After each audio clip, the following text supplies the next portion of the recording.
जय हिंद, जय भारत। दोस्तों, आज 15 साल के ममता बनर्जी के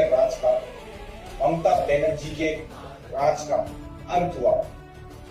जी हाँ, वेस्ट बंगाल जो कि टीएमसी का सबसे बड़ा गढ़ माना जाता था, ऐसा क्या हुआ कि ममता बनर्जी की सरकार आज वहां से गिर गई और बीजेपी ने पहली बार आजादी के बाद वहां पे अपनी सरकार बनाई। सबसे बड़ा कारण जो ममता बनर्जी की हार का रहा है वो रहा है एक तरफा तुष्टीकरण की राजनीति।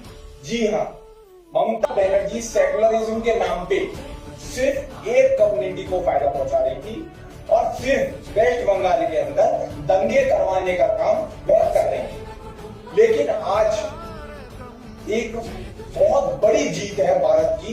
ये भारतीय जनता पार्टी की जीत नहीं है, ये भारत की जीत है। जी हाँ, ऐसा मैं क्यों कह रहा हूं? ऐसा मैं इसलिए कह रहा हूं कि जो कभी बांग्लादेशी हमारे भारत के अंदर वेस्ट बंगाल की बॉर्डर से आया करते थे और घुसपैठ करा करते थे और आतंकवाद फैलाया करते थे, क्या पता अब भारतीय जनता पार्टी की सरकार आने के बाद वह कम हो जाए। जी हाँ, और तो और मैं आपको एक ऐसा एग्जाम्पल देता हूं कि आज भारतीय जनता पार्टी की सरकार बनी है वेस्ट बंगाल के अंदर, तो आप एक चीज देखिए, जो दुख हो रहा है वो बांग्लादेश की संसद भवन में हो रहा है। बांग्लादेश के एक सांसद ने ये बोला है कि अगर भारतीय जनता पार्टी की सरकार वेस्ट बंगाल में बन जाती है तो ये बहुत बुरा है बांग्लादेश के लिए। जी हाँ, और तो और बनर्जी के राज में ममिता देवनाथ जो हमारी बहन है, उनके साथ इतना घिनौना काम उनके काल में हुआ और आपने देखा ही कि ममता बनर्जी ने उस केस में खुद वह अपनी सरकार के खिलाफ प्रोटेस्ट पे आ गई ड्रामा करने के लिए।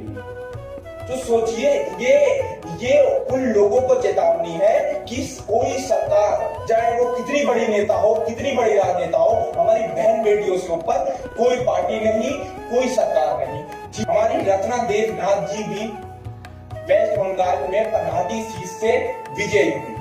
ये बहुत बड़ी बात है और भारतीय जनता पार्टी की जीत, ये बहुत बड़ी जीत है बंगाल के अंदर, क्योंकि जिस बंगाल में सरेआम हिंसा हो रही थी, हिंदुओं को घर से निकाल के मारा जा रहा था, रामनवमी के समय में हिंदुओं पे इतने अत्याचार हुए थे, ये उस पे एक पूर्ण विराम अब लग चुका है। बाकी भारतीय जनता पार्टी को बहुत बहुत शुभकामनाएं। जिस जनता ने उन पे ये भरोसा जताया है, मैं उस हित में कार्य करूं। जय हिंद, जय।